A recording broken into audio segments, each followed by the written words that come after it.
بسم اللہ الرحمن الرحیم رب زدنی علما۔ یہ ہے اسلامک میسج آرگنائزیشن۔ ہمارا عزم جدید فروغ پر قدیم و جدید ذہنوں کے شبہات کا ازالہ۔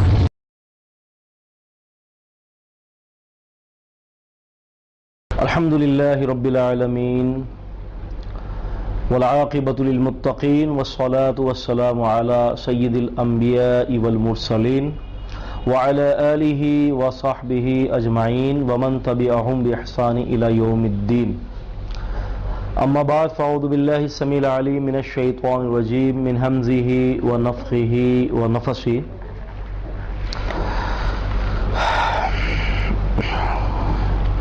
قل ارأيتم ما تدعون من دون الله أروني ماذا خلقوا من الأرض أم لهم شرك في السماوات ائتوني بكتاب من قبل هذا أو أثارة من العلم إن كنتم صادقين۔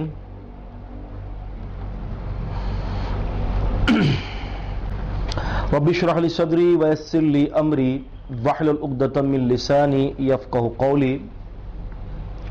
معزز ناظرین اکرام، اسناد حدیث کے موضوع پر آج کے اس لیکچر میں محمد حسین میمن آپ کو خوش آمدید کہتا ہوں۔ السلام علیکم ورحمۃ اللہ وبرکاتہ۔ اسناد حدیث ایک ایسا موضوع ہے کہ جس نے اسلامی کتابوں کو، جو بنیادی کتابیں قرآن و حدیث، اس کو تمام دوسرے مذاہب کی کتابوں سے ممتاز کر دیا۔ مسلمانوں کے یہ تفاخر میں ہے کہ اللہ تبارک و تعالیٰ نے اس دین کی حفاظت کی ذمہ داری تو لی ہے، لیکن اس ذمہ داری کے لیے اللہ تبارک و تعالیٰ نے اپنے ایسے مخلص بندوں کو چنا کہ جنہوں نے اپنا تن من دھن، اپنی زندگیوں کو رسول اللہ صلی اللہ علیہ وسلم کی حدیث کے لیے قربان کر دیا، اور اس طرح سے اللہ تبارک و تعالی نے اسناد حدیث کے ایک فن کو جو ہے ایک بہترین وجود بخشا، اور یہ فن مسلمانوں کے تفاخر میں سے ایک فخر یا ایک فن ہے، کیونکہ سابقہ امتوں کے اندر جو ان کے جو اسکرپچرز جو تھے اور جو موجود ہیں وہ محفوظ نہیں ہیں۔ سب سے بڑا المیہ یہ ہے کہ وہ آج اپنے مذہبی کتابوں کو، اسکرپچرز کو زندہ نہیں کر پا رہے۔ روس نے بہت کوشش کی کہ عبرانی زبان کو زندہ کر دے، 50 سال کی محنت شاقہ کے بعد اس نے اس زبان کو زندہ تو کر لیا، مگر عزیزان گرامی بائبل کی حیثیت کو وہ زندہ نہیں کر پائے۔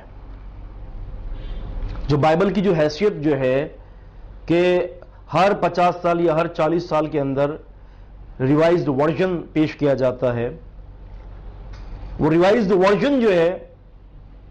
وہ چھانٹی کے لیے تو پیش کیا جاتا ہے، لیکن اس کی صحت کو ثابت کرنے کے لیے ریوائزڈ ورژن جو ہے وہ کسی کام کا نہیں ہے۔ ہم مسلمانوں کا یہ دعویٰ ہے کہ جو رسول اللہ صلی اللہ علیہ وسلم کے دور مبارک میں جس طرح سے قرآن مجید کو اتارا گیا، اسی حالت کے اندر قرآن مجید آج بھی موجود ہے، اور رسول اللہ صلی اللہ علیہ وسلم کے فرامین عالی شان جو صحابہ اکرام لکھتے تھے، جو صحابہ اکرام رضوان اللہ علیہم اجمعین حفظ کیا کرتے تھے اور امت تک پہنچا دیا کرتے تھے، تو وہ تمام طریقے اس قسم کے طریقے تھے کہ باقاعدہ وہ ایک ایسی شکل اختیار کر گئے کہ اس میں اللہ تعالیٰ کی خاص مدد شامل حال تھی، اور اس طرح سے رسول اللہ صلی اللہ علیہ وسلم کے فرامین عالی شان اور فرامین ذی شان کو حفاظت بخشی گئی۔ یہی وجہ ہے کہ آج اس دور کے اندر بھی کہ جبکہ رسول اللہ صلی اللہ علیہ وسلم کو اس دنیا سے تشریف لیے ہوئے 1436 سال بیت چکے ہیں، تو لہذا نبی کریم صلی اللہ علیہ وسلم کے فرامین، آپ صلی اللہ علیہ وسلم کی ایک ایک حرکات اور سکنات آج کتب احادیث کے اندر موجود ہے.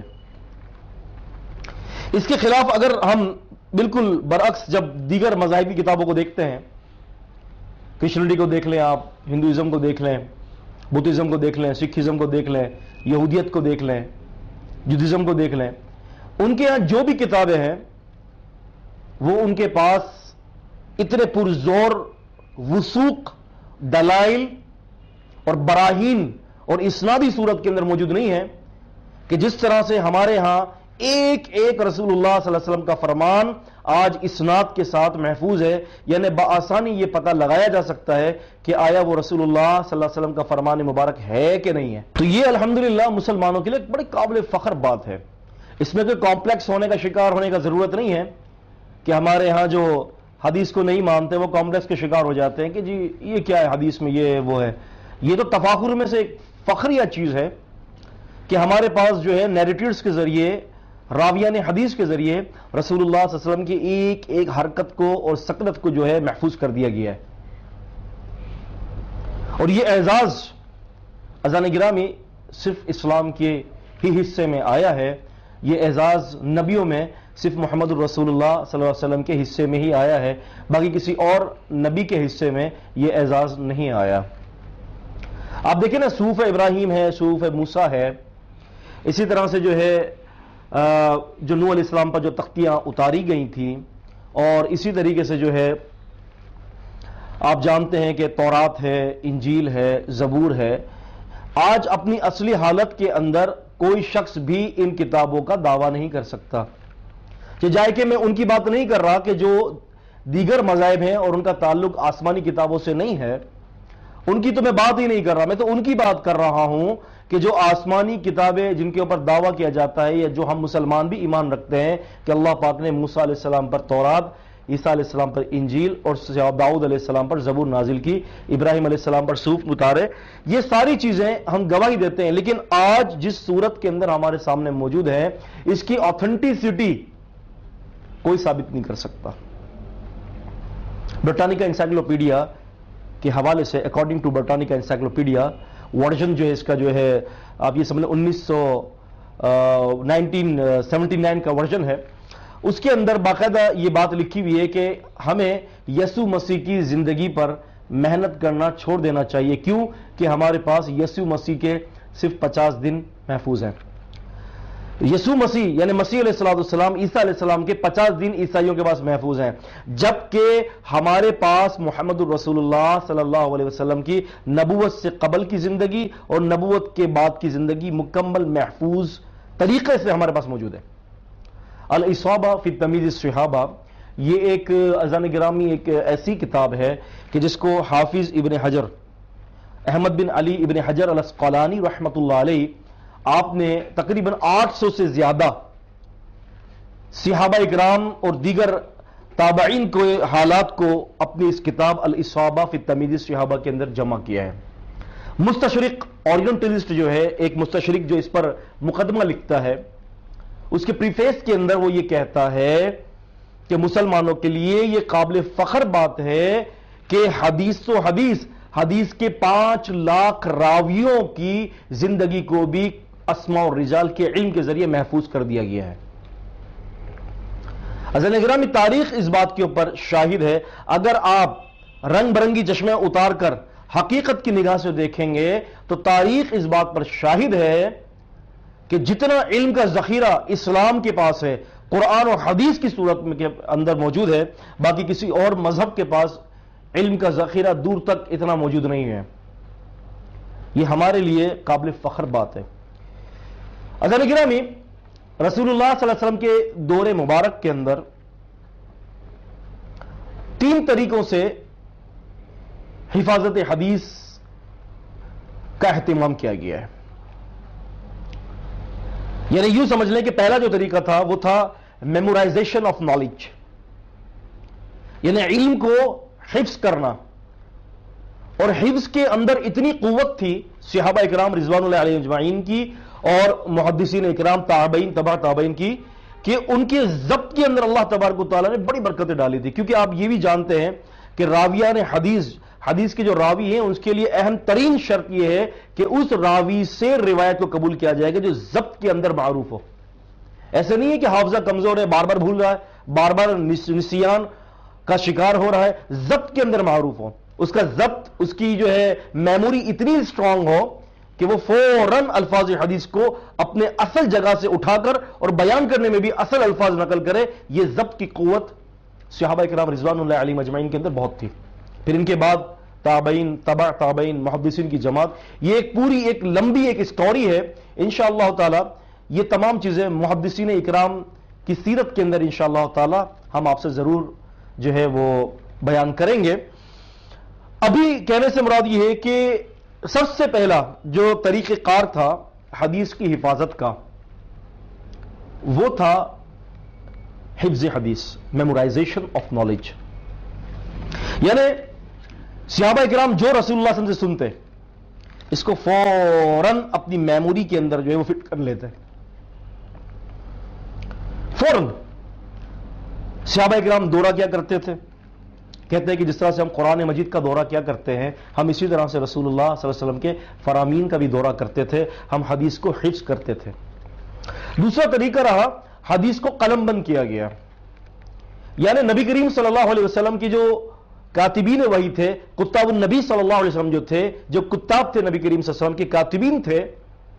ان کی تعداد اپروکسیمیٹلی 60 کے قریب تھی کہ جو رسول اللہ صلی اللہ علیہ وسلم کے فرامین کو لکھا کرتے تھے. صحابہ کرام کے اندر کچھ لوگ ایسے تھے کہ جو عربی سے دیگر زبانوں کے اندر ترجمہ کرتے تھے، فارسی ہو گئی اور دیگر جو اس وقت کی جو زبانیں رائج تھیں جیسے کہ عبرانی ہو گئی اور دیگر زبانیں. اور کچھ صحابہ کرام ایسے تھے جو دیگر زبانوں سے عربی کے اندر اس کو ترجمہ کرتے تھے. کچھ صحابہ کرام اس کام پر مامور تھے کہ رسول اللہ صلی اللہ علیہ وسلم کے خطوط کو دنیا بھر کے اندر پھیلاتے تھے. جیسے بڑے بڑے اس وقت کے جو حاکم تھے تو رسول اللہ صلی اللہ علیہ وسلم خطوط لکھ کر ان بڑے بڑے وقت کے جو حاکم جو اس وقت کے جو تھے غیر مسلم تھے ان تک رسول اللہ صلی اللہ علیہ وسلم جو ہے پہنچایا کرتے تھے، تاکہ یہ اسلام جو ہے زونل وائز یا ایریا وائز نہ رہ جائے بلکہ اسلام گلوبل اور یونیورسل ہو جائے. اس محنت پر رسول اللہ صلی اللہ علیہ وسلم کے صحابہ کرام کاربند تھے اور وہ رسول اللہ صلی اللہ علیہ وسلم کے بیان کردہ فرمودات اور آپ صلی اللہ علیہ وسلم کے بیانات کو جو ہے وہ لکھ کر جو ہے دوسری جگہوں پر ممالک کے اندر بھجوایا کرتے تھے. جیسے کہ مقوقس ہو گیا اور اسی طرح سے نجاشی کا بادشاہ ہو گیا، مقوقس کا بادشاہ ہو گیا، اس طرح سے جو ہے وہ کیسر و کسرا ہو گئے. بڑے بڑے جو اس وقت کے جو بادشاہ تھے رسول اللہ صلی اللہ علیہ وسلم نے خطوط کے ذریعے جو ہے ان تک دین اسلام کی دعوت کو پہنچایا. اور یہ خط لکھنے والے صحابہ کرام رضوان اللہ علیہم اجمعین موجود تھے. اور کچھ عزیزان گرامی صحابہ کچھ ایسے تھے جو رسول اللہ صلی اللہ علیہ وسلم کی گھریلو زندگی امہات المومنین سے نقل کرتے تھے اور اس کو بھی وہ قلم بند کر لیا کرتے تھے کہ رسول اللہ علیہ وسلم گھر میں جو ہے وہ آپ صلی اللہ علیہ وسلم کا رویہ کس طرح سے ہوا کرتا تھا اپنی بیگمات کے لیے، رسول اللہ صلی اللہ علیہ وسلم کی رات کی عبادت کا کیا حال ہوا کرتا تھا، رسول اللہ صلی اللہ علیہ وسلم جو ہے وہ جب گھر میں داخل ہوتے تو رسول اللہ صلی اللہ علیہ وسلم کا رویہ مبارک کیسے ہوتا. یعنی یہ ایک پورا ایک طریقہ تھا جس کو صحابہ اکرام رضوان اللہ علیہم اجمعین نے محفوظ کیا تحریر کے ذریعے. یہ ایک الگ گروہ ہے جو حفظ کے حدیث کے اندر معروف ہے، میں انشاءاللہ اس پہ بھی بات کروں گا. اور ایک دوسرا گروہ یہ ہے کہ جو تحریر کے ذریعے رسول اللہ صلی اللہ علیہ وسلم کے حرکات مبارک اور سکنات مبارک، یعنی جو کچھ رسول اللہ صلی اللہ علیہ وسلم نے کیا اس کو فوراً قلم بند کر لیتے. اور اس میں کئی ایک صحابہ تھے جو معروف ہیں، جو حدیث رسول صلی اللہ علیہ وسلم جو ہے وہ لکھا کرتے تھے. البدایہ والنہایہ، تاریخ طبری ہو گئی اور تاریخ الاسلامی ہو گئی اور دیگر جو ہے کتب اس حوالے سے اس کے اندر یہ بات مینشن ہے کہ صحابہ اکرام رضوان اللہ علیہم اجمعین جو ہے وہ رسول اللہ صلی اللہ علیہ وسلم کے فرامین کو لکھا کرتے تھے. تیسرا طریقہ ہے وہ یہ ہے کہ صحابہ اکرام رسول اللہ صلی اللہ علیہ وسلم کے فرامین کو لکھنے کے بعد اس کی تشہیر کرتے تھے. یعنی یوں سمجھ لیجئے عزیزان گرامی کہ ہر صحابی مستقل ایک ریڈیو اسٹیشن تھا جہاں سے 24 گھنٹے اسلامی نشریات جاری ہوا کرتی تھی. جیسے صحابی نے نبی کریم صلی اللہ علیہ وسلم سے کوئی کام دیکھا کوئی حدیث سنی فوراً جا کے اس کو قلم بند بھی کیا، اس کو لکھا بھی اور آگے جا کے دوسرے لوگوں تک پہنچا بھی دیا کہ بھائی میں نے رسول اللہ صلی اللہ علیہ وسلم سے جو ہے وہ یہ حدیث سنی ہے۔ اور حقیقت کے اندر عزیزان گرامی صحابہ کرام رسول اللہ صلی اللہ علیہ وسلم کے فرامین کو لکھنے اور یاد کرنے کو عین عبادت سمجھا کرتے تھے، کیونکہ ان کو معلوم تھا کہ رسول اللہ صلی اللہ علیہ وسلم کے طریقے میں ہی نجات ہے، اور اللہ تعالیٰ نے نبی صلی اللہ علیہ وسلم کے طریقے کو ہی امت کے لیے ایک گڈ اگزامپل قرار دیا ہے۔ سورہ احزاب سورہ 33 کی آیت نمبر 21 کے اندر فرمایا لَقَدْ كَانَ لَكُمْ فی رسول اللہ اسوۃ حسنہ، کہ یقیناً آپ لوگوں کے لیے رسول اللہ صلی اللہ علیہ وسلم کی زندگی میں بہترین نمونہ ہے۔ تو یہ آیات صحابہ کرام رضوان اللہ علیہم اجمعین کے سامنے تھی۔ تو صحابہ کرام کے تیسرا طبقہ یہ تھا کہ وہ ایک مستقل تبلیغ کے ساتھ وابستہ تھے کہ رسول کا فرمان سننے کے بعد امت تک اس کو پھیلایا کرتے تھے۔ یعنی یوں سمجھ لیں کہ ہر صحابی مستقل ایک ریڈیو اسٹیشن تھا جہاں 24 آور اسلامی نشریات کا اجرا ہوا کرتا تھا۔ یہ 3 طبقے ہو گئے۔ اب ان 3 طبقوں کی تفصیل کہ یہ 3 طبقے کون کون سے اس میں شامل تھے، لوگ کس کس طریقے سے کس کس اینگل سے ان 3 طبقوں کے اوپر کام ہوا، یہ تفصیل طلب گفتگو ہے۔ انشاءاللہ تعالی ہم اس کے بارے میں مزید اب تفصیل آپ کے سامنے پیش کرتے ہیں کہ اسناد حدیث، کیونکہ لازمی سی بات ہے صحابہ اکرام رضوان اللہ علیہم نے لکھنے کے بعد لوگوں تک پہنچایا، اور اسناد حدیث کا فن بھی اسی دورانی کے اندر شامل ہوا۔ تو یہ کس طرح سے ہوا، یہ کیا چیز ہے اسناد حدیث، اور کیا اسناد حدیث جو ہے اس سے صحیح اور سقیم چیز کا پتہ لگا دیا جا سکتا ہے، یہ ایک سمجھنے والی انتہائی ضروری بات ہے کہ جس کو ہم انشاءاللہ تعالی آج کی گفتگو کے اندر سمجھیں گے۔ تفصیلی گفتگو سے قبل جو ہے دوبارہ موضوع کو ایک دفعہ دہرا دیتا ہوں کہ ہمارا جو آج کا جو موضوع ہے وہ اسناد حدیث پر ہے، لیکن اسناد حدیث سے قبل اس بات کو ذہن میں رکھنا انتہائی ضروری ہے کہ حدیث کے حفاظت کے وہ کون سے ذرائع تھے جو صحابہ کرام رضوان اللہ علیہم اجمعین نے اختیار کیے تھے۔ جیسے کہ میں نے کچھ دیر پہلے آپ کے سامنے یہ بات کی وضاحت کی تھی کہ اسناد حدیث اور حفاظت حدیث کے جو 3 طریقے تھے۔ خیر، تو ایک گروہ صحابہ کرام رضوان اللہ علیہم اجمعین کے عزیزان گرامی وہ تھا کہ جو حدیث کو حفظ کرتا تھا۔ اس میں سب سے اولین صحابی جسے مصطلح کی کتابوں کے اندر جو ہے مکثرین صحابہ میں شمار کیا جاتا ہے وہ تھے سیدنا ابو ہریرہ رضی اللہ تعالی عنہ۔ آپ 7 ہجری میں ایمان لائے اور کچھ 3 یا 3.25 سال کا عرصہ خدمت نبوی میں گزارا۔ رسول اللہ صلی اللہ علیہ وسلم کی احادیث کو سننا، آپ صلی اللہ علیہ وسلم کی احادیث کو حفظ کرنا، یہ آپ کا اہم ترین مشغلہ تھا، اور یہی آپ کا پورا مقصد تھا کہ فرمان نبوی کوئی بھی ابو ہریرہ رضی اللہ تعالیٰ عنہ سے چھوٹنے نہ پائے۔ اسی لیے حافظ ذہبی رحمۃ اللہ علیہ نے اپنی کتاب سیر اعلام النبلاء کے اندر اور جلد نمبر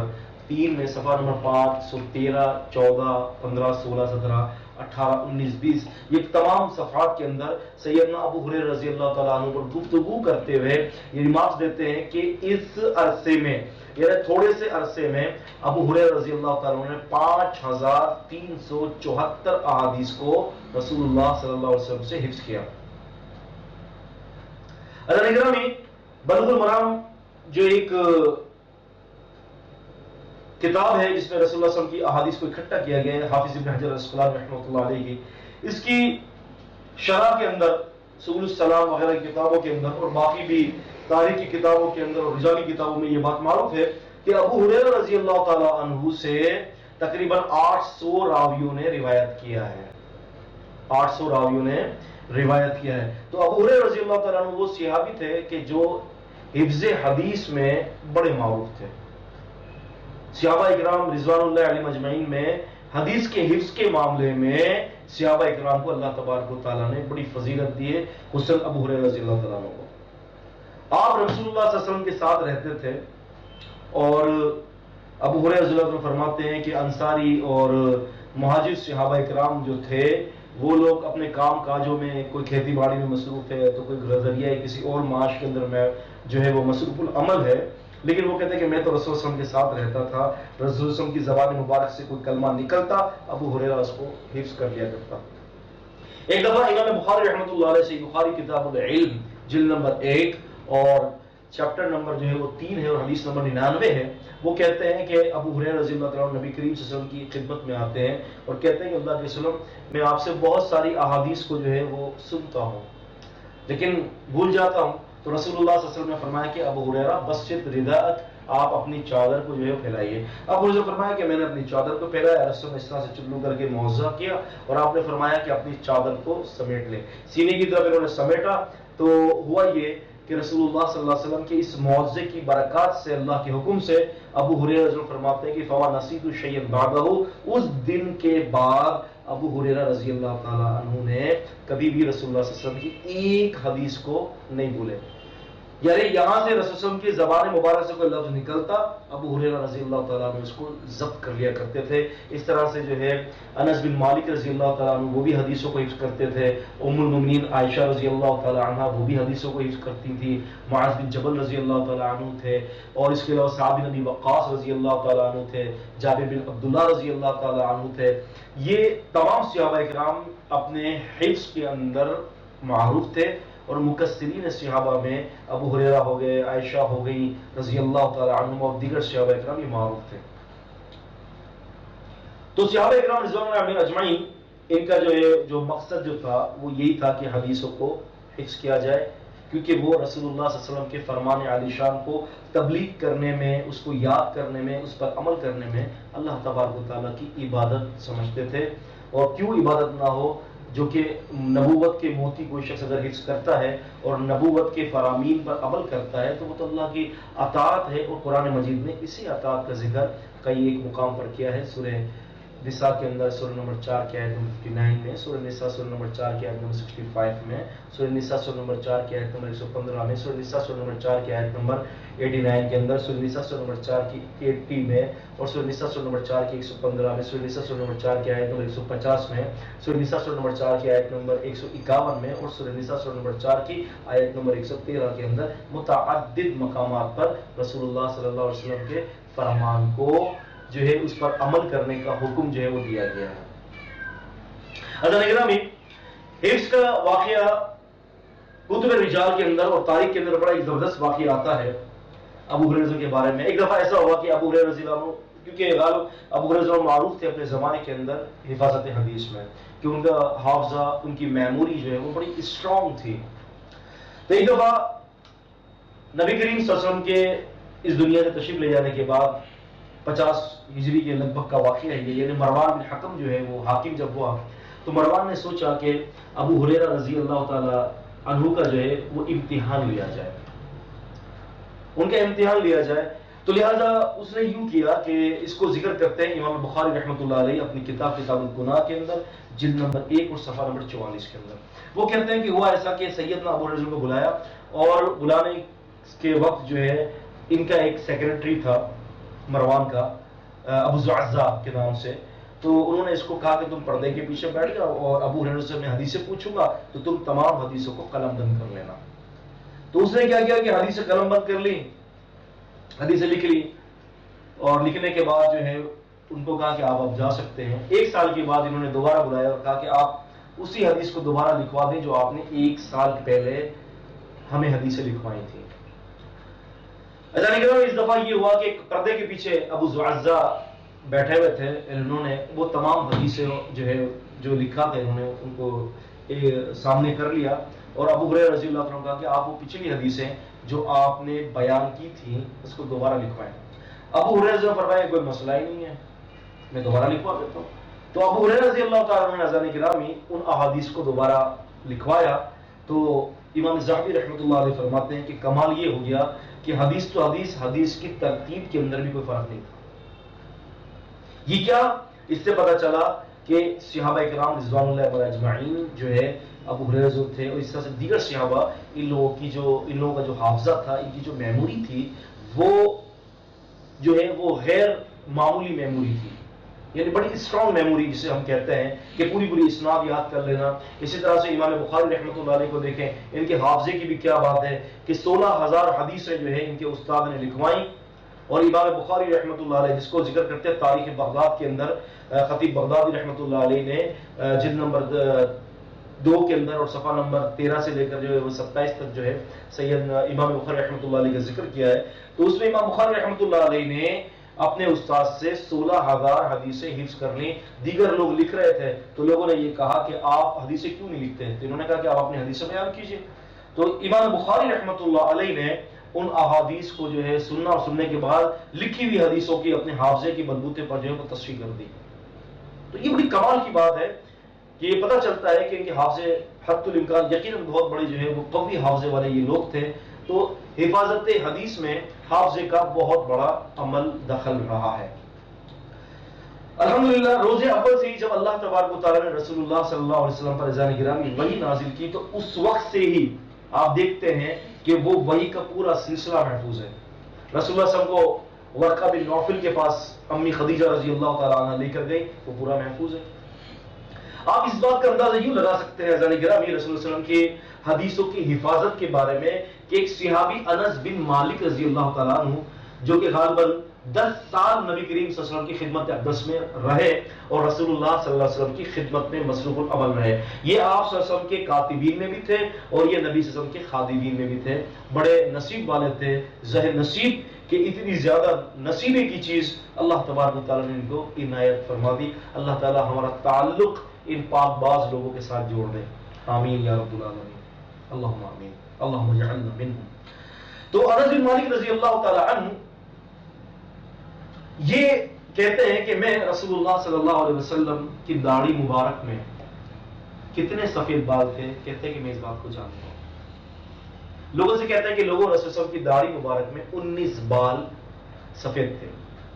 آپ غور کر سکتے ہیں اس بات کے اوپر کہ کس قدر رسول اللہ صلی اللہ علیہ وسلم کی ذات گرامی اور آپ صلی اللہ علیہ وسلم کی جسم مبارک کا مطالعہ کیا تھا صحابہ کرام نے. اگر ہمارے اگر والد ہیں اور ان کی داڑھی میں اگر بال سفید ہے تو ہم نے کبھی بھی گننے کی جو ہے وہ جسارت نہیں کی، نہ ہی ہم نے کبھی گننا چاہا. لیکن صحابہ کرام آپ دیکھ سکتے ہیں کہ کس قدر رسول اللہ صلی اللہ علیہ وسلم کی جو ہے ذات مبارک کا مطالعہ کرتے تھے، کس گہری نگاہ سے نبی صلی اللہ علیہ وسلم کو دیکھتے تھے کہ داڑھی مبارک کے اندر 19 بال تھے. وہ کہتا ہے کہ میں نے معلوم ہے مجھے کہ رسول اللہ کی داڑھی مبارک میں 19 بال سفید تھے. صحابہ کرام رسول اللہ کی حرکات کو نقل کرتے ہیں، سکنات کو نقل کرتے ہیں، سب حافظے کی بنا پر ہو رہا ہے. وہ صحابی آتے ہیں، نبی صلی اللہ علیہ وسلم کی بات سنتے ہیں، حفظ کر لیتے، فون حفظ کر لیا.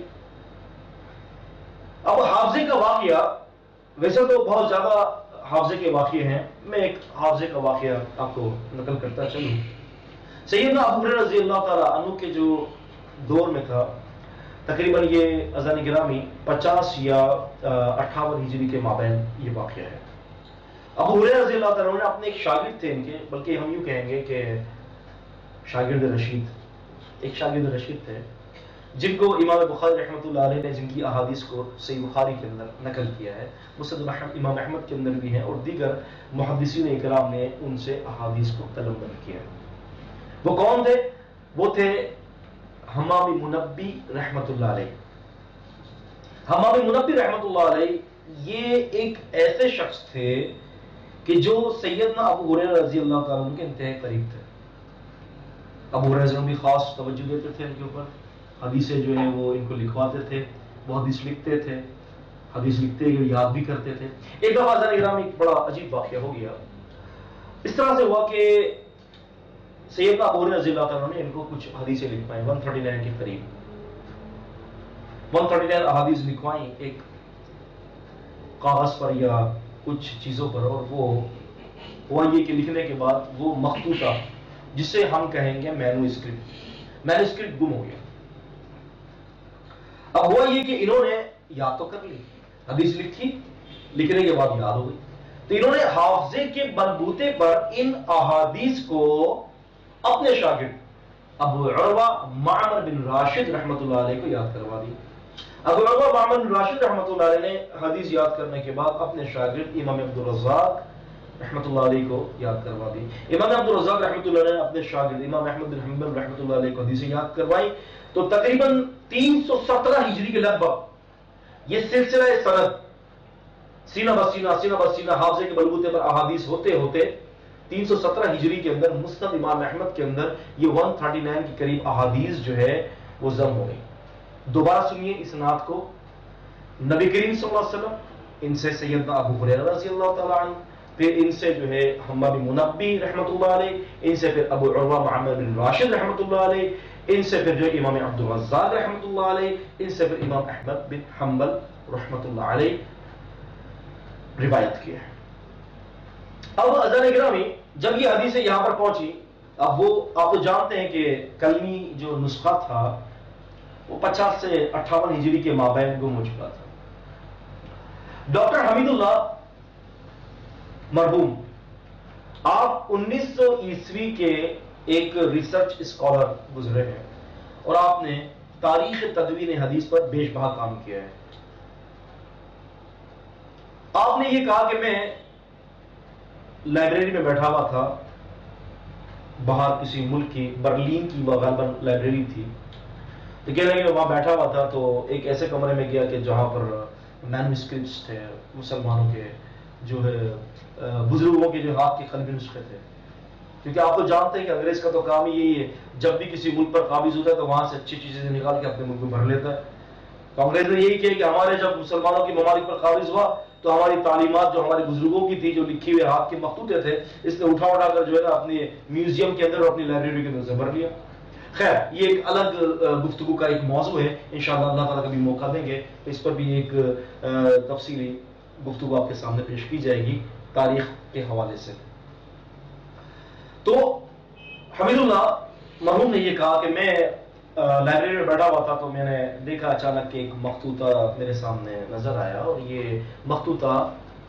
حماد بن منبی کا تھا، جسے اذان گرامی ہم کہیں گے اولڈسٹ کلیکشن آف حدیث،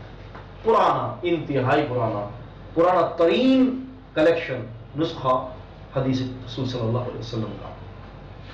تو انہوں نے دیکھا کہ وہاں پر یہ ہے، تو انہوں نے فوراً خوش ہو گئے، انہوں نے وہ حماد بن منبی رحمۃ اللہ علیہ کا جو نسخہ جو 50 ہجری کے بعد ابو ہریرہ رضی اللہ عنہ نے لکھوایا تھا وہ ان کو مل گیا۔ انہوں نے اس کو دیکھنے کے بعد جو ہے اذان گرامی مصحف امام احمد کی حدیث سے اس نسخے کو میچ کیا، ٹیلی کیا، آپس میں کمپیئر کیا، کہ کیونکہ جو حماد بن منبی کا جو نسخہ تھا،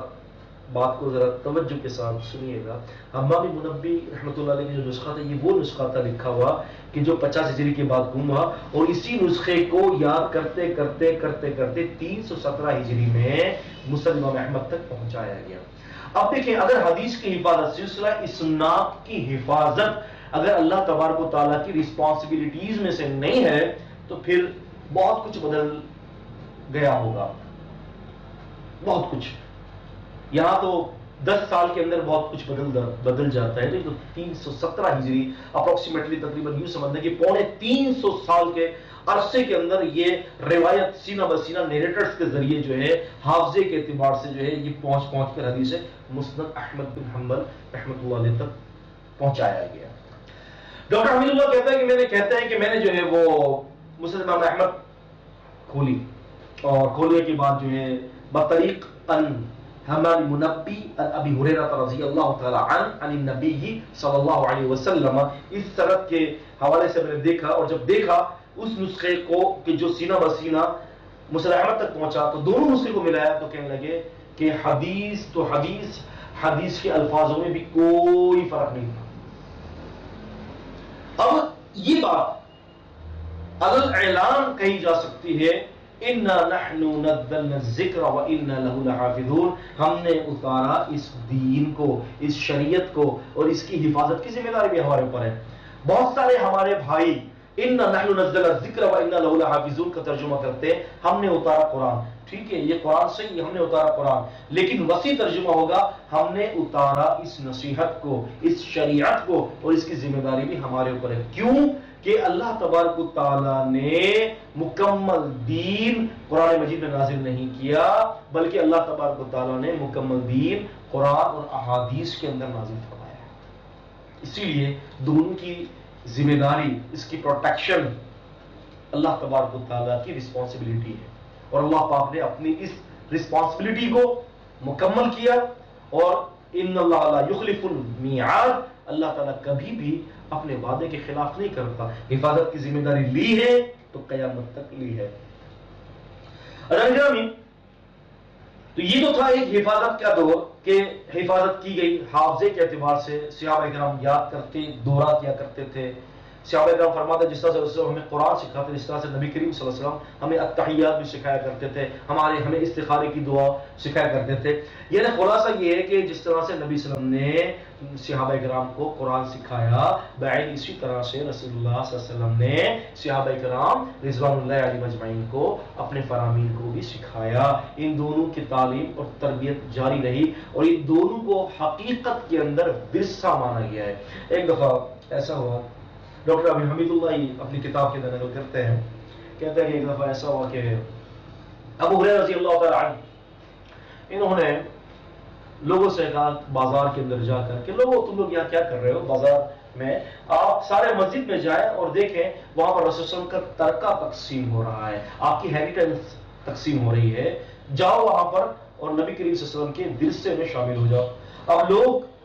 سارے پہنچے مسجد. اب جب مسجد میں گئے تو دیکھا کہ مسجد کے اندر تو قرآن اور حدیث کا بیان چل رہا تھا, یعنی ایک جگہ قرآن مجید کی تعلیم دی جا رہی تھی اور دوسری جگہ پر جو ہے وہ رسول اللہ صلی اللہ علیہ وسلم کے فرامین کی تعلیم دی جا رہی تھی. اب یہ سارے لوگ باہر ہیں اور ابو ہریرہ کو کہا رضی اللہ تعالیٰ عنہ کہ آپ نے تو کہا تھا کہ رسول صلی اللہ علیہ وسلم کا ورثہ تقسیم ہو رہا ہے, یہاں تو کوئی چیز تقسیم نہیں ہو رہی. ابو ہریرہ نے فرمایا کہ وہاں کیا تقسیم ہو رہا تھا, وہاں کیا ہو رہا تھا؟ کہا کہ وہاں تو قرآن اور حدیث کی تعلیم ہو رہی تھی. کہا تو یہی تو ہے رسول اللہ صلی اللہ علیہ وسلم کا ورثہ جو آپ نے امت کے لیے چھوڑا ہے. دوسرا گروہ وہ ہے کہ جو رسول اللہ صلی اللہ علیہ وسلم کی احادیث مبارکہ کو قلم بند کرتا تھا اور رسول اللہ صلی اللہ علیہ وسلم نے اس بات کا حکم جاری کر دیا تھا کہ میری بات کو لکھا کرو. جیسے کہ ایک صحابی تھے سیدنا عبداللہ بن عمر بن عاص رضی اللہ تعالی عنہ, جس کو امام ابو داؤد رحمۃ اللہ علیہ وسلم ابی داؤد کتاب العلم حدیث کا نمبر 250, اسی طریقے سے امام بخاری صحیح بخاری کتاب العلم جلد نمبر 1 اور چیپٹر نمبر 3 کے اندر ذکر کرتے ہیں کہ وہ نبی کریم صلی اللہ علیہ وسلم کے پاس بیٹھ کر آپ صلی اللہ علیہ وسلم کی باتوں کو لکھا کرتے تھے, یعنی کاتبین وحی تھے. کچھ قریش کے صحابہ کرام رضوان اللہ علیہم اجمعین کو اس بات کا علم نہیں تھا کہ قرآن مجید کے ساتھ ساتھ اللہ کے رسول کی احادیث کو لکھنا بھی انتہائی ضروری ہے. تو انہوں نے اپنے ذوق کے تحت, اپنے گمان کے تحت ان کو یہ کہا کہ رسول اللہ صلی اللہ علیہ وسلم بشر ہیں, رسول صلی اللہ علیہ وسلم کی ہر بات مت لکھو. صحابی نے لکھنا چھوڑ دیا اور نبی کریم صلی اللہ علیہ وسلم سے ذکر کیا کہ قریش کے صحابہ کہہ رہے ہیں کہ نبی صلی اللہ علیہ وسلم غصے میں بھی ہوتے ہیں, تو لہذا نبی صلی اللہ علیہ وسلم کی بات کو لکھا نہ جائے. تو اللہ کے وسلم کیا میں آپ کی باتوں کو نہ لکھوں؟ رسول اللہ صلی اللہ علیہ وسلم نے فرمایا کہ والذی نفسی بیدہ, اس ذات کی قسم جس کے ہاتھ میں محمد صلی اللہ علیہ وسلم کی جان ہے, تو سب کچھ لکھ لیا کر, ما یخرج منہ الا حق. آپ نے اپنی زبان مبارک کی طرف اشارہ فرمایا کہ میری زبان مبارک سے کبھی بھی حق کے سوا کچھ بھی نہیں نکلتا. پتہ یہ چلا کہ رسول اللہ صلی اللہ علیہ وسلم نے لکھنے کی اجازت دے دی. آخری جو خطبہ نبی صلی اللہ علیہ وسلم نے سنایا تھا, حجۃ الوداع کا خطبہ تھا. رسول اللہ صلی اللہ علیہ وسلم نے جب خطبہ دیا تو اتنے میں ایک یمنی شخص آیا, اس کا نام امام بخاری نے بتایا رحمۃ اللہ علیہ کہ ان کا نام جو تھا وہ تھا ابو شاہ. ابو شاہ ایک صحابی نبی صلی اللہ علیہ وسلم کے پاس ہے اور کہا کہ اللہ کے رسول آپ نے جو خطبے میں جو ارشادات بتائے ہیں اگر آپ مجھے لکھوا دیں تو بہت اچھا ہو جائے گا. تو رسول صلی اللہ علیہ وسلم نے فرمایا اکتبوا لی ابی شاہ, آپ نے فرمایا کہ ابو شاہ کے لیے میرے ان فرامین کو لکھ دیا جائے. تو لہذا اس سے یہ پتہ چلا کہ آخری موقع تھا رسول اللہ صلی اللہ علیہ وسلم کا, یہ آخری حج تھا اور یہ خطبہ حجۃ الوداع کے نام سے بڑا معروف ہے. تو اللہ کے رسول نے اس آخری مواقع پر بھی لکھنے کا اہتمام کروایا اور قید العلم کے علم کو تحریر کی صورت میں قید کیا جائے. تو صحابہ کرام نے اس پر عمل کیا. ابو ہریرہ رضی اللہ عنہ خود بھی اس کو ذکر کرتے ہیں, حافظ ابن حجر الاسقلانی رحمۃ اللہ علیہ فتح الباری کے اندر, اور اسی طرح ذکر کرتے ہیں امام ابن عبد البر رحمۃ اللہ علیہ جامع البیان علم و فضلہ کے اندر, کہتے ہیں کہ نبی صلی اللہ علیہ وسلم کے انتقال کے بعد, جامع بیان العلم کے اندر ہے یہ کہ نبی صلی اللہ علیہ وسلم کے انتقال کے بعد ابو ہریرہ رضی اللہ تعالی عنہ احادیث کو قلم بند کیا کرتے تھے. تو جو حفظ کر رہا ہے وہ خود بھی قلم بند میں مصروف ہو چکا تھا. کیوں کہ رسول اللہ صلی اللہ علیہ وسلم نے احادیث کو قلم بند کرنے کی اجازت دی تھی. اس کی تفصیلی گفتگو اصولوں کی کتابوں کے اندر الاحکام فی اصول الاحکام ابن حزم کی اس میں موجود ہے، اسی طرح سے الاحکام فی اصول الاحکام آمدی کی ان کے اندر بھی، ان کی کتاب میں بھی یہ موجود ہے۔ اس کے علاوہ جو ہے ذم الکلام و آلہ امام حربی رحمۃ اللہ علیہ کی ان کی کتاب میں بھی یہ تفصیلاً ذکر موجود ہے، اور اسی طریقے سے جو ہے دیگر کتب رجال اور دیگر کتب جو اصول کی جو کتب ہیں ان کے اندر جو ہے امام شاطبی کی جو ہے الموافقات کے اندر بھی اس بات کا تذکرہ ہے، اور اس طرح سے دیگر جو اصولوں کی کتابیں ہیں وہاں تفصیل طلب موضوع اس مسئلے کے اوپر لکھا ہوا ہے۔ باقاعدہ علماء نے کتاب النبی صلی اللہ علیہ وسلم کے نام سے کتابیں تحریر کی ہیں، جس پہ انہوں نے یہ وضاحت کی ہے کہ کئی سارے نبی صلی اللہ علیہ وسلم کے کاتبین تھے جو لکھنے کے عمل کے اندر مصروف العمل تھے، رسول صلی اللہ علیہ وسلم کی ہر حرکات سکنات مبارکہ کو لکھا جا رہا تھا، اور صحابہ اکرام اس کے اندر معروف تھے اور اس کے اندر مصروف العمل تھے۔ انکار نہیں کیا جا سکتا، حقائق ہے یہ، اور یہ ایسے صاف اور شفاف حقائق ہیں جس کو ہم کہیں گے کرسٹل کلیئر فیکٹس۔ یہ کرسٹل کلیئر فیکٹس ہیں کہ جو روایات کے اندر موجود ہیں، اور انکار تو صرف وہی کرے گا کہ جس کی عقل جو ہے وہ پھسل کر جو ہے گھٹنے میں آ چکی ہے، یا پھر وہ ہیرا پھیری کے اندر بڑا معروف ہوگا، یا اس کی عقل کو سلب کر لیا گیا ہوگا، تو وہی شخص ان دلائل کا انکار کرے گا۔ عزیزان گرامی، اسناد حدیث ایک ایسا فن اللہ تبارک و تعالیٰ نے اس امت محمدیہ کو دیا ہے۔ میں نے ابھی بتایا کہ صحابہ کرام کے دور میں حدیثوں کو حفظ کیا گیا، پھر اس کے بعد تحریر کیا گیا، اور پھر اس کو باقاعدہ اپنی اپنی گفتگو کے اندر، اپنے اپنی اسپیچز کے اندر، اپنی اپنی تحریروں کے اندر رسول اللہ صلی اللہ علیہ وسلم کی حدیثوں کو اسناد کے ساتھ بیان کیا گیا۔ جب فتنے امڑنا شروع ہو گئے تو صحابہ اکرام کے دور میں بھی لوگ حدیث کے بارے میں یہ پوچھا کرتے تھے کہ بھئی آپ سے یہ حدیث کس نے بیان کی، جیسے کہ امیر المؤمنین سیدنا علی رضی اللہ تعالیٰ عنہ لوگوں کو قسم دیا کرتے تھے کہ آپ کو اللہ کا واسطہ ہے، آپ جو حدیث سنائیں تو قسم کھا کر حلفیہ طور پر حدیث سنائیے گا کہ کہیں ایسا نہ ہو کہ حدیث کے اندر کہیں انسانی کلام کی آمیزش ہو جائے۔ کیوں کہ حدیث رسول صلی اللہ علیہ وسلم کو بیان کرنے والا ہے تو انسان، لوگوں سے بیان کرنے والا، جیسے قرآن نبی صلی اللہ علیہ وسلم بیان کر رہے تھے، لیکن جس طرح سے قرآن اللہ کا کلام اور وحی ہے، اسی طرح سے رسول اللہ صلی اللہ علیہ وسلم جو احادیث بیان کرتے تھے وہ حدیث بیان تو نبی صلی اللہ علیہ وسلم کا کلام تھا، لیکن حجیت کے اعتبار سے وہ اللہ تعالیٰ کی وحی تھی، اور دونوں وحی چاہے وہ قرآن میں ہو یا حدیث میں ہو امت کے لیے ہدایت کا ضامن ہے۔ تو اسی طریقے سے عزیزان گرامی، صحابہ کرام رضوان اللہ علیہم اجمعین نے حدیث کو لوگوں تک پہنچایا، لوگوں نے اس کو حفظ کیا، اور جب دیکھا کہ بہت سارے فتنے نمودار ہو گئے تو صحابہ کرام بھی ایک دوسرے سے جو ہے وہ حدیث کے بارے میں تحقیق کیا کرتے تھے کہ بھئی آپ بتائیں کہ آپ نے یہ حدیث کن سے سنی ہے، آخر کون صحابی ہیں، کیا صحابی کے بعد دوسرے صحابہ کرام کی گواہ ہے، تو صحابہ کرام گواہ پیش کرتے تھے، تو اس سے پتہ چلا کہ تحقیق کا زاویہ ان کے اندر بھی موجود تھا۔ اس کے بعد جس طرح سے زمانے کروٹ بدلتا چلا گیا،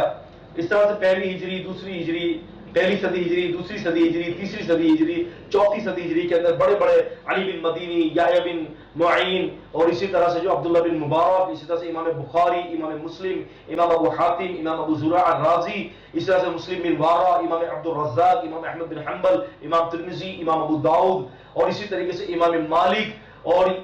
یحییٰ بن سعید، اور اسی طرح سے یحییٰ بن سعید القطان رحمہم اللہ، یہ سارے لوگ اسماء و رجال کے فنون پر اور حدیث کے علل کے اوپر تقریباً اس میں سے لوگ مہارت رکھتے تھے، اور سب کی مہارت تھی رسول اللہ صلی اللہ علیہ وسلم کی حدیث کے فنون میں۔ یہ سارے پائے کے اور چوٹی کے محدث تھے، اور یہ سب اسناد کے ساتھ رسول اللہ صلی اللہ علیہ وسلم کے فرامین کو نقل کیا کرتے تھے۔ عزیزان، اسناد حدیث سے بہت کچھ فوائد حاصل ہوئے، اسی لیے عبداللہ بن مبارک رحمۃ اللہ علیہ نے یہ فرمایا کہ الاسناد من الدین، کہ یہ جو اسناد جو ہے یہ دین ہے، کیونکہ اگر اسناد نہیں ہوگی تو جس شخص کا دل چاہے گا، جو چاہے گا، جس طرح سے چاہے گا، وہ رسول کے ذمہ لگا دے گا۔ تو اسناد کے ذریعے ہی عزیزان گرامی رسول اللہ صلی اللہ علیہ وسلم کی حدیث کا دفاع کیا گیا۔ اسناد کے ذریعے آج بھی اگر کوئی شخص رسول صلی اللہ علیہ وسلم پر جھوٹ باندھے گا تو اسناد کے ذریعے، اسناد کے فن کے ذریعے اس کے جھوٹ کو پکڑا جائے گا۔ مثال کے طور پر میں چند مثالیں آپ کے سامنے پیش کرتا ہوں کہ اسناد حدیث کتنی اہمیت کے جو ہے یہ حامل ہے۔ مثال کے طور پر الکفایہ فی علم الروایہ، خطیب بغدادی رحمۃ اللہ علیہ کی یہ مایہ ناز اور مارکہ آرا کتاب ہے۔ اپنی اس کتاب کے صفحہ نمبر 114 پر آپ نے ایک بڑا بہترین واقعہ نقل کیا ہے. کہتے ہیں کہ الکلائی رحمۃ اللہ علیہ نے کہا کہ ہمارے پاس جو ہے حمص کے اندر جو ہے عمر بن موسیٰ تشریف لائے. اب وہ عمر بن موسیٰ تشریف لائے تو وہ عزیزان گرامی لوگوں سے کہہ رہے ہیں کہ حدثنا شیخکم الصالح، کہ ہم سے روایت کیے آپ کے صالح شیخ نے. اب وہ کہہ رہے ہیں کہ بار بار یہ گفتگو میں یہی کہہ رہے ہیں کہ حدثنا شیخکم الصالح، کہ ہم سے آپ کے صالح شیخ نے روایت کیا ہے. تو وہ یہ کہ علامہ کلائی کہتے ہیں کہ ہم نے ان سے پوچھا کہ آپ یہ بتائیے کہ کس صالح شیخ کا آپ نام لے رہے ہیں، آخر وہ کون ہے کہ جس کا بار بار آپ حوالہ دے رہے ہیں. تو انہوں نے کہا کہ میں جس شیخ کا حوالہ دے رہا ہوں وہ ہے خالد بن معدان، خالد بن معدان کا حوالہ دے رہا ہوں. تو امام کلائی نے کہا کہ ہم نے ان سے پوچھا کہ خالد بن معدان کیا آپ سے جو ہے وہ کب ملاقات ہوئی؟ تو کہنے لگے 108 ہجری کے اندر خالد بن معدان کی میری ملاقات ہوئی ہے، اور وہ میرے ساتھ جو ہے وہ جنگ کے اندر تھے، اور وہ جنگ تھی ارمینیا کی جو جنگ تھی، آرمینیا کی جنگ، اس جنگ کے اندر ہی میرے ساتھ تھے. تو ان کو کہا گیا کہ آپ جھوٹ بول رہے ہیں. کیوں؟ کہ خالد بن معدان کا جس کا آپ کہہ رہے ہیں، خالد بن معدان 104 ہجری کے اندر فوت ہو چکے تھے. تو ان سے پوچھا گیا کہ آپ یہ بتائیے کہ خالد بن معدان کی آپ سے کب ملاقات ہوئی تھی؟ انہوں نے کہا کہ جی خالد بن معدان کی جو ہے میری ملاقات 108 ہجری میں ہوئی ہے اور ارمینیا کے جنگ کے اندر ہوئی ہے.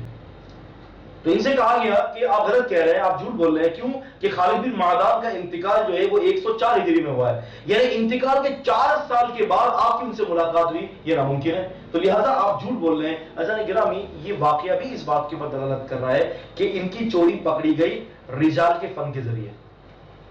اگر امت میں اسماء و رجال کا فن نہیں ہوتا تو کیسے چوری پکڑی جاتی؟ ایک واقعہ جو ہے وہ بڑا کتابوں کے اندر موجود ہے، تمہید کے اندر امام ابن القیم رحمۃ اللہ علیہ کتاب صفحہ نمبر جلد نمبر 1 اور صفحہ نمبر 51 کے اندر یہ ایک واقعہ موجود ہے. کہتے ہیں کہ امام سفیان رحمۃ اللہ علیہ ایک دفعہ جب بیٹھے ہوئے تھے تو ایک اعرابی آتا ہے اور کہتا ہے کہ امام سفیان یہ بتائیے کہ ایک عورت ہے وہ حج کے لیے گئی ہے اور اس کو اتفاق ایسا ہوا کہ اس کو پیریڈز آ گئے، اب عورت کیا کرے گی؟ امام سفیان نے فرمایا کہ وہ حج کے سارے ارکان ادا کرے گی لیکن بیت اللہ کا طواف نہیں کرے گی. تو اس شخص نے کہا کہ آپ کے پاس اس کی کوئی دلیل ہے؟ یعنی کوئی حدیث ہے؟ اور کہا میرے پاس حدیث ہے، امی عائشہ رضی اللہ تعالیٰ عنہ کے ساتھ یہ مسئلہ ہو گیا تھا، رسول نے ان کو حکم دیا کہ حج کے اندر سارے کام کرو سوائے طواف کے. پھر کہنے لگے کہ کیا آپ کے پاس امی عائشہ رضی اللہ تعالیٰ عنہ تک پہنچنے کی کوئی سند ہے؟ انہوں نے کہا میرے پاس سند بھی ہے. کہا کہ ہم سے عبد الرحمن بن قاسم نے بیان کیا، انہوں نے جو ہے وہ اپنے باپ سے بیان کیا، اور ان کے والد گرامی نے امی عائشہ رضی اللہ تعالی عنہ سے بیان کیا ہے. تو اس عربی نے کہا کہ آپ کے پاس بہترین سند ہے، بہترین بلاغ ہے آپ کے پاس. عزیزان گرامی اس سے یہ پتہ چلتا ہے کہ تابعین کے دور میں اور تبع تابعین کے دور کے اندر یہ سلسلہ سند موجود تھی، اور سند کے اعتبار سے وہ احادیث کو پوچھا کرتے تھے. ایک واقعہ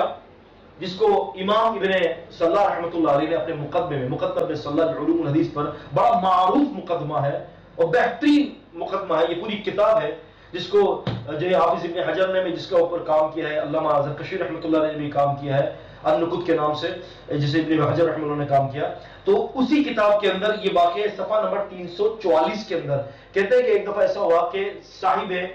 مستدرک امام حاکم رحمۃ اللہ علیہ ایک جگہ تشریف رکھتے تھے، تو کسی نے کوئی ایک شخص آیا، ان کا نام تھا ابو جعفر محمد الکشی. ابو جعفر محمد الکشی وہ آ کر روایات بیان کرنے لگ گیا، اور روایات بیان کرتے کرتے وہ کہتا ہے کہ ہم سے عبد بن حمید نے نقل کیا ہے. امام حاکم رحمۃ اللہ علیہ نے پوچھا کہ بھائی آپ یہ بتائیے کہ آپ کی پیدائش کب ہوئی ہے جو آپ عبد بن حمید سے روایت نقل کرتے ہیں؟ تو کہنے لگے کہ میری پیدائش جو ہے 260 ہجری میں ہوئی ہے. تو امام حاکم رحمۃ اللہ نے فرمایا کہ لوگوں دیکھو یہ عبد بن حمید سے روایت نقل کر رہا ہے، اور عبد بن حمید اس کے پیدا ہونے سے 13 سال پہلے دنیا سے تشریف لے جا چکے تھے. یہ کیا تھا؟ اسماء الرجال کا فن. اسماء الرجال کے فن کے ذریعے ان کی اس غلطی کو پکڑ لیا گیا. ایسے انگنت واقعات اسماء الرجال کی کارکردگی پر اسماء الرجال کی کتب کے اندر اور فنون کی کتب کے اندر موجود ہے. میں پھر کہتا چلوں کہ یہ بات صرف امت مسلمہ کے تفاخر میں سے ہے. یہ چیز، یہ تحقیق صرف اسی امت کو نصیب ہوئی ہے. اس امت کے علاوہ دیگر ادیان کے اندر کسی کو بھی یہ تحقیق کا زاویہ نصیب نہیں ہوا۔ ایک اور واقعہ لے لیجئے، جب شیخ رحمۃ اللہ علیہ کی کتاب ہے الاعلام بالتوبیخ لمن ضم التاریخ کے صفحہ نمبر 10 اور جلد نمبر 1 کے اندر یہ ایک واقعہ ذکر کیا جاتا ہے کہ ہوا ایسا کہ کچھ یہودی لوگ جو ہے، یہ تقریباً 447 ہجری کا واقعہ ہے، اور قائم کے وزیر اعلیٰ ابو القاسم کے پاس آتے ہیں۔ یہودی لوگ 447 ہجری کا واقعہ ہے، قائم کے وزیر اعلیٰ ابو القاسم کے پاس آتے ہیں اور کہتے ہیں کہ ہمارے پاس رسول اللہ صلی اللہ علیہ وسلم کا ایک خط موجود ہے، اور اس خط کے اندر یہ لکھا ہے کہ یہودیوں سے جزیہ ساقط ہے۔ اب وہ خط دکھائے ہوئے ہیں، اور اس کے اوپر کچھ صحابہ کرام کی مہر ثبت بھی تھی، کچھ صحابہ کرام کے دستخط بھی تھے، کچھ صحابہ کرام کی گواہی، جیسے کہ امیر معاویہ رضی اللہ تعالیٰ عنہ تھے، اور اسی طرح سے جو ہے یہ ایک اور صحابی سعد بن معاذ رضی اللہ تعالیٰ عنہ تھے، یعنی ان دونوں کی بھی گواہی اس کے اندر موجود تھی، ان کے دستخط موجود تھے۔ اب ابو القاسم صاحب نے یہ خط تو لے لیا، خط لینے کے بعد اس وقت کے محدث الثقہ الحجہ الحافظ شیخ خطیب بغدادی رحمۃ اللہ علیہ کو دیا، اور آپ سے کہا کہ جی آپ یہ خط لیجئے اور آپ دیکھیں کہ کیا یہ خط رسول اللہ صلی اللہ علیہ وسلم کا ہے کہ نہیں ہے۔ اب آپ اندازہ کر سکتے ہیں کہ 447 ہجری کے اندر اسماء الرجال کے فن کے ذریعے اب اس خط کو دیکھا جائے گا کہ کیا یہ رسول کا خط ہے کہ نہیں ہے۔ الاعلام بالتوبیخ لمن ضم التاریخ کے صفحہ نمبر 10 جلد نمبر 1 پر یہ واقعہ مرقوم ہے کہ خطیب بغدادی رحمۃ اللہ نے جب اس خط کو دیکھا تو کہنے لگے کہ یہ خط جھوٹا ہے۔ سبحان اللہ۔ پوچھا گیا بھئی یہ خط جھوٹا کیسے ہے؟ کہا کہ بھئی خط یہ جھوٹا اس لیے ہے، خیبر جس روز ہوئی اس سے 1 سال کے بعد سیدنا امیر معاویہ رضی اللہ عنہ یعنی فتح مکہ کے روز سیدنا امیر معاویہ رضی اللہ عنہ ایمان لائے، اور یہ خیبر کا جو خط کا جو مسئلہ ہے وہ 1 سال قبل کا ہے، تو امیر معاویہ رضی اللہ عنہ کے دستخط ہیں، تو امیر معاویہ رضی اللہ عنہ ایمان لانے سے 1 سال پہلے دستخط کیوں کر سکتے ہیں؟ وہ تو ایمان ہی نہیں لائے تھے۔ تو غلطی ایک یہ پکڑی گئی، جھوٹ یہ پکڑا گیا، اور دوسرا یہ تھا کہ سعد بن معاذ رضی اللہ تعالیٰ عنہ کے بارے میں بتایا گیا، تو سعد بن معاذ رضی اللہ تعالیٰ عنہ خطیب بغدادی رحمۃ اللہ علیہ کہتے ہیں کہ یہ یوم قریظہ کے دن انتقال کر گئے تھے، یعنی خیبر کے روز سے تقریباً 2 سال قبل ہی بنو قریظہ کے ایام کے اندر ان کا انتقال ہوا۔ تو لہذا جس وقت خیبر کے بارے میں یہ لکھا گیا کہ رسول صلی اللہ علیہ وسلم نے خیبر کے یہودیوں سے جزیہ ساقط کر دیا ہے، تو یہ خط کے اندر یہ جھوٹ تھا، رسول اللہ صلی اللہ علیہ وسلم کا خط نہیں تھا۔ ایک صحابی امیر معاویہ رضی اللہ عنہ کے بارے میں پتہ چلا کہ یہ 1 سال کے بعد، خیبر کے 1 سال کے بعد فتح مکہ کے روز ایمان لائے، پتہ چلا کہ یہ صحابی اس کے اندر موجود نہیں ہیں، اور سعد بن معاذ رضی اللہ عنہ اس خط کو لکھنے سے 2 سال قبل یوم قریظہ کو ہی انتقال کر گئے تھے۔ تو لہذا جان گرامی خطیب بغدادی رحمۃ اللہ نے فرمایا کہ یہ خط جھوٹا ہے۔ تو اس طرح سے امت کے اندر اسماء الرجال کے فن کے ذریعے جھوٹ اور صحیح کا پتہ لگایا گیا ہے کہ یہ بات جھوٹی ہے اور یہ بات سچی ہے۔ الحمدللہ اذان گرامی، اللہ تبارک و تعالیٰ کی رحمت کے ساتھ آج نبی کریم صلی اللہ علیہ وسلم تک پہنچنے کا جو بلاغ ہے، جو ابلاغ جو ہے، جو طریقہ کار ہے، اسناد حدیث وہ مکمل محفوظ ہے۔ تو یہ ابلاغ جو ہے نبی کریم صلی اللہ علیہ وسلم کی جو احادیث کی سند ہیں، اسناد ہیں، الحمدللہ 1400 سال کا عرصہ بیت چکا ہے، یہ ساری کی ساری سندیں محفوظ ہیں۔ آپ اذان گرامی اس سند کی بات کرتے ہیں، میری جو سند الحمدللہ میں تو حقیر ہوں، اور اسلام کے اندر میرا جو مقام ہے وہ 0 ہے، 0 ہے، میں تو ایک طالب علم ہوں۔ الحمدللہ مجھ حقیر کی سند بھی آج کے دور میں محفوظ ہے، اور میری سند بھی رسول اللہ صلی اللہ علیہ وسلم تک پہنچتی ہے۔ آپ کہیں گے یہ کیسے ممکن ہے؟ تو سن لیجئے، رسول اللہ صلی اللہ علیہ وسلم تک جو سند پہنچتی ہے میری، وہ اس طریقے سے پہنچتی ہے زانی گرامی، تقریباً مجھ سمیت یہ 25 واسطے ہیں، مجھ سمیت 25 واسطے ہیں، یعنی 25 واسطوں کے ذریعے مجھ سے جو سند جاری ہے وہ رسول اللہ صلی اللہ علیہ وسلم تک پہنچتی ہے۔ مثال کے طور پر میرے جو استاد ہیں جن سے میں نے بخاری شریف کی سند حاصل کی ہے، وہ ہے محمد بن عبداللہ شجاع آبادی حفظہ اللہ تعالی۔ آپ نے جن سے حاصل کیا ان کا نام ہے شیخ ابی سعید شیخ الدین الدہلوی رحمۃ اللہ علیہ۔ انہوں نے جن سے حاصل کیا ان کا نام ہے شیخ المحدث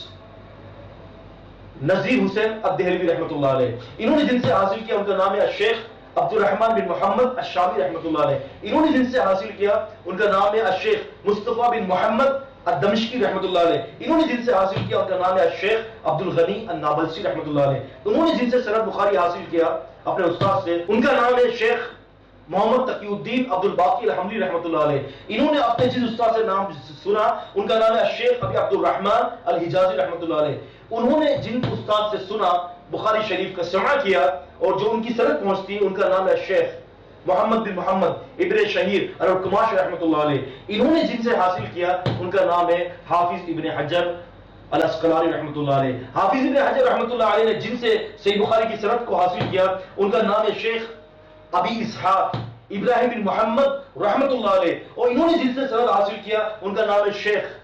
احمد بن ابی طالب الصاخنی رحمۃ اللہ علیہ، انہوں نے جن سے حاصل کیا الشیخ سراج بن عبداللہ رحمۃ اللہ علیہ الزبیدی البغدادی رحمۃ اللہ علیہ، انہوں نے جن سے حاصل کیا ان کا نام ہے الشیخ ابی الوقت عبد الاول الحربی رحمۃ اللہ علیہ، انہوں نے جن سے حاصل کیا ان کا نام ہے الشیخ ابی الحسن الداؤدی رحمۃ اللہ علیہ، انہوں نے جن سے سند حاصل کیا ان کا نام ہے محمد بن عبداللہ السرخسی رحمۃ اللہ علیہ، انہوں نے جن سے سند حاصل کی ان کا نام ہے الشیخ ابی عبداللہ محمد بن یوسف الفربری رحمۃ اللہ علیہ، انہوں نے جن سے سند حاصل کی ان کا نام ہے امام محمد بن اسماعیل البخاری رحمۃ اللہ علیہ، انہوں نے جن سے حاصل کیا ان کا نام ہے عبداللہ بن زبیر الحمیدی رحمۃ اللہ علیہ، انہوں نے جن سے سند حاصل کی ان کا نام ہے امام سفیان رحمۃ اللہ علیہ، امام سفیان رحمۃ اللہ علیہ نے جن سے سند حاصل کی ان کا نام ہے یحییٰ بن سعید الانصاری رحمۃ اللہ علیہ، انہوں نے جن سے سند حاصل کی ان کا نام ہے محمد بن ابراہیم التیمی رحمۃ اللہ علیہ، محمد بن ابراہیم التیمی رحمۃ اللہ علیہ نے جن سے سند حاصل کی ان کا نام ہے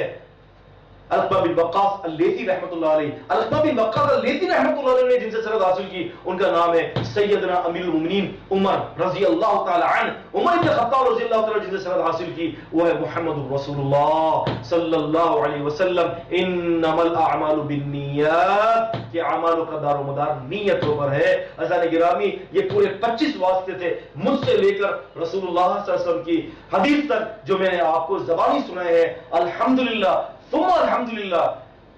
جب مجھ حقیر کی سند رسول اللہ صلی اللہ علیہ وسلم تک محفوظ ہے تو کیوں کر رسول اللہ صلی اللہ علیہ وسلم کی سندیں محفوظ نہیں ہوں گی؟ یہی تو اس امت کے لیے فخریہ بات ہے کہ راویان حدیث کی بھی اسناد آج بھی محفوظ ہیں۔ عزیزان گرامی، حقیقت ہے، دیکھیں، روگردانی مت کیجئے، حقیقت ہے، تسلیم کیجئے اس بات کو کہ رسول اللہ صلی اللہ علیہ وسلم کی احادیث محفوظ ہیں، آپ کی حدیثوں کی سندیں محفوظ ہیں۔ عزیزان گرامی، یہی حق ہے، یہی سچ ہے۔ کیوں کہ اللہ تبارک و تعالیٰ نے دین اسلام کی حفاظت کی مکمل طور پر ذمہ داری لی ہے، اور اللہ تعالیٰ اپنی ذمہ داریوں کو پورا کرتا ہے اور پورا کرے گا، اور قیامت تک اس دین کو محفوظ رکھے گا۔ اسی لیے صحابہ کرام نے اپنے اپنے دور کے اندر رسولوں کی حدیثوں کو لکھا، یاد کیا، امت تک پہنچایا، اور الحمدللہ جیسے یہ دین نازل ہوا تھا رسولوں کے دور میں، یہ دین آج بھی صحیح سلامت ہے، ایسے ہی اور قیامت تک باقی رہے گا۔ جو شخص ہدایت کو پانے والا چاہتا ہے ہدایت کو، تو کتاب و سنت کے ساتھ ضم ہو جائے، کتاب و سنت سے جو ہے اپنے لیے ہدایت حاصل کرے، انشاءاللہ تعالی ہدایت اس کے لیے مل جائے گی۔ اس حوالے سے اسلام کا مقابلہ دیگر کوئی مذہب کبھی بھی کسی حوالے سے کوئی مذہب نہیں کر سکتا۔ اسلام ہمیشہ ہے، اسلام ہمیشہ رہے گا، اسلام اللہ کا دین ہے، یہ تمام تغیرات، تمام غلطیوں سے اور تمام لغزشوں سے پاک ہے۔ اللہ تبارک و تعالی ہمیں اور آپ کو قرآن حدیث کا فہم دے، سمجھنے کی توفیق عطا فرمائے۔ اقول قولی ھذا استغفر اللہ لی ولکم ولسائر المسلمین۔ السلام علیکم ورحمۃ اللہ وبرکاتہ۔